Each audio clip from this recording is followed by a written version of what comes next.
దుర్యోధనుడి సంబంధం నిశ్చయించారు. ముహూర్తం కూడా పెట్టి పంపించారు. కానీ సుభద్ర మనకు ఒక్కగాని ఒక్క చెల్లెలు. చిన్నప్పటి నుంచి అర్జునుణ్ణే వరించింది. ఇంకో విధంగా జరిగింది ఎంత దుర్భరం. మీకు తెలిస్తే ఒప్పుకో. కనుకని మీకు తెలియకుండానే ఈ ముచ్చట జరిపించాల్సి వచ్చింది. నీకు ముచ్చటైతే కురువృద్ధుల దగ్గర నాకు అప్రతిష్ట తెస్తావా? దుర్యోధనుడికి నేను ఇచ్చిన మాట ఏం కావాలి? పెళ్లికి తరలి వస్తే వారికి నేనేం చెప్పుకోవాలి?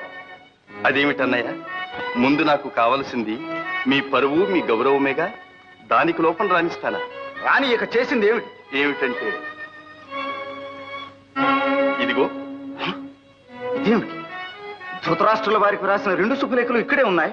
అవునన్నయ్య, మనం ఇచ్చిన మాట మన దగ్గరే ఉంది. ఇక మన పరువు పోయేదేముంది? మొదటి నుంచి ఆడిన నాటకం ఇదన్నమాట. ఈ భారత